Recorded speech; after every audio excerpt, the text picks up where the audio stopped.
ఇందులో తప్పు నీది కాదు, మీ నాన్నది కాదు. ఏదేమైనా నా ఫ్యామిలీకి దూరమైన కదంజలి. మా నాన్నంటే నాకు ప్రాణం. ఆయన్ని కలవడానికి ఏం పోగొట్టుకోవడానికైనా సిద్ధంగా ఉన్నాను. మీ నాన్నకు కూడా నీలాగే ప్రేమ ఆవేశం రెండూ ఎక్కువే. అందుకే మీ ఇద్దరు దూరం అయిపోయారు. ఏదో ఒక రోజు తన నిర్ణయం ఆవేశంలో తీసుకున్నదని మీ నాన్నకు అర్థమవుతుంది. ఆ రోజు ఆయనే తప్పకుండా నిన్నింటికి పిలుస్తారు. నేను చెప్తే జరిగి తీరుతుంది. థ్యాంక్స్ అంజలి.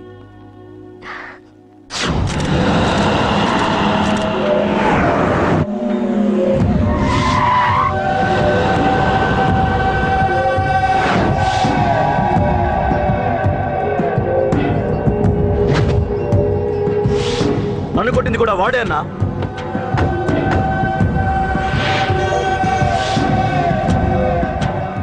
వాడు దానిలో ఎవరనుకుంటా అన్నా, సెల్లో ఫోటోలు తీశాను.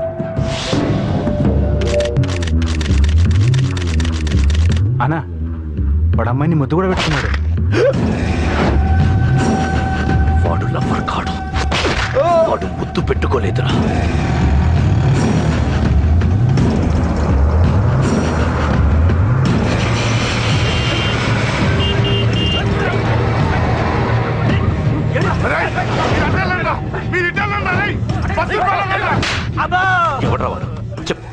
వాడెవడో నిజంగా నాకు తెలియదు సార్. నా చెల్లెలతో ఎవడో తిరుగుతున్నాడ సంగతి ఇప్పుడు మీరు చెప్తారా నాకు తెలిసింది. పెళ్ళయ్యేంత వరకు వదిని జాగ్రత్తగా చూసుకోమని చెప్పానా? అన్నా వాడు ఎవడో తెలిసింది. మనోళ్ళని ఫాలో అయ్యారు. మోటార్ షెడ్ లో మెకానిక్. వాడితో పాటు 4 ఫ్రెండ్స్, ఒక కుర్రోడు కూడా ఉన్నాడు. వాడి పేరు అశోక్. అశోక్ చావాలి. వాడెందుకోసం చచ్చాడో తెలియకుండా చావాలి. వాడు దేనికోసం చచ్చాడో ఎవ్వరికీ తెలియకూడదు. వీడిని కూడా బండికించండి. అయ్యో అమ్మ అమ్మ బాబులు.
పడ్డాను చంపేస్తున్నారన్నా. ఎక్కడ్రా కబూతర్ కన్నాడు, ఒక్కడే అందరిని ఇరుక్కుమ్ముతున్నాడు. చింపేస్తాను రా. ఎక్కడ్రా? ఎంతమంది ఉంటే అంతమంది రా. మీ వాళ్ళందరినీ తీసుకొని రండి రా. అలాగేనా? రండిరా. మన వాళ్ళని కొడుతున్నారా? ఈ బ్యాచ్ తీసుకురండి.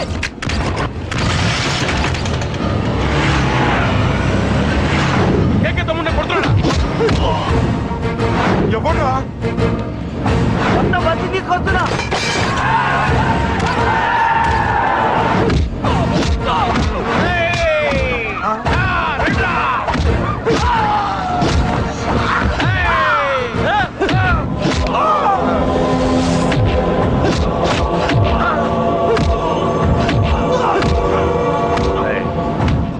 సైలెంట్ గా వెనక్కి వెళ్ళిపోండిరా. వెళ్ళిపోండి, వెళ్ళిపోండి.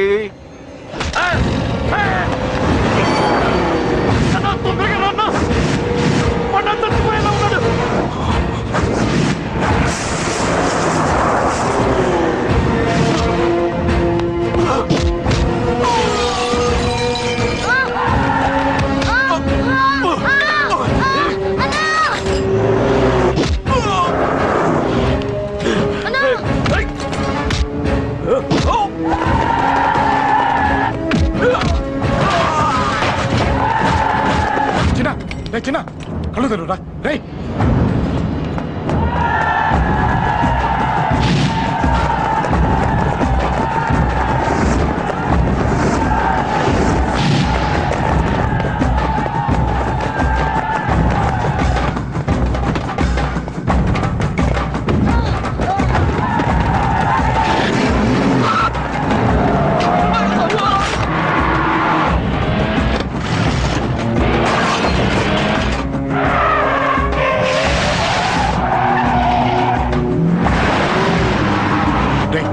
నీకేం కాలేదుగా?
చాలా పెద్ద తప్పు చేశావు. అది వేసి ఇంతమందిలోంచి నువ్వు తప్పించుకోలేవురా. అది ఎవరి మీద పడినా వాడితో పాటు నలుగురే పోతారు. రేయ్, మిగిలిన వాళ్ళు వీడిని ముక్కలు ముక్కలుగా నరికేయండ్రా. వెయ్యరా, ఎలా తప్పించుకుంటావో చూస్తాను.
పేలిపోయిన జీపులు అవి చూస్తుంటే ఎంత ఆనందంగా ఉందో.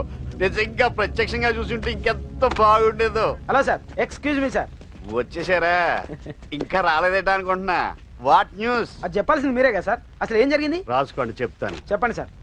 బై ఎలక్షన్ లో కేకే గారు సీట్ కోసం ట్రై చేస్తున్నారు కదా. పొలిటికల్ గా ఆయన దెబ్బతీయడానికి శత్రువులు ఒక యంగ్ డైనమిక్ ను ఉపయోగించారని మాకు ఇన్ఫర్మేషన్ వచ్చింది. వాడు డైనమిక్ లా పేలాడు. కేకే గారు తమ్ముడిని మరో 10 మందిని పన్నులు కొట్టినట్టు కొట్టాడు. ఇది పర్సనల్ గ్రేడ్జో పొలిటికల్ గ్రేడ్జో అర్థం కావట్లేదు. ఇదంతా చేసింది ఒకడా? ఎస్, ఒక్కడే, అతనొక్కడే. పాపం దానికి కేకే గారు ఊరుకుంటారా?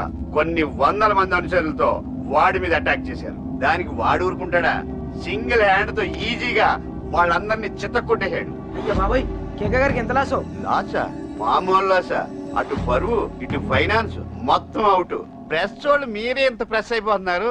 ఇక కేకే గారికి కాయా? అదే గుండెకాయ ఎంత ఫ్రై అయిపోతుందో ఆలోచించండి. ఇంతకీ ఆ కుర్రోడు ఎవరు సార్? ఎవడో తెలియదు. మనల్ని ఎంతో భయపెట్టే కేకే గారిని భయపెట్టాడంటే వాడు మాత్రం మామూలుడు కాదు. నిజమే. ఈ ఇష్యూ మీద మీరు ఏ యాక్షన్ తీసుకుంటారు సార్? ఏముంది, చట్టం తన పని తాను చేసుకుపోతుంది. ఇది చాలా పాత డైలాగ్ సార్. కొత్తగా రాయండి. ఏమైనా గాని ఈ దారుణాన్ని నేను తట్టుకోలేకపోతున్నాను. కేకే గారు కంప్లైంట్ ఇచ్చినా ఇవ్వకపోయినా ఇది నా పర్సనల్ ఇష్యూగా తీసుకుని వాడెక్కడున్నా వెతికి పట్టుకుని ఇదే కెమెరాల ముందు వీడే కేకే గారు దోల తీర్చిన మగాడు, సారీ దుర్మార్గుడు అని ప్రూవ్ చేస్తాను. అంతవరకు మీరు నాకు కనిపించొద్దు, ఎందుకంటే నేను మీకు కనిపించను. ఇది లైవ్ సార్. ఇవన్నీ ఏసీపీ గారు చెప్పమన్నారు. వస్తానే.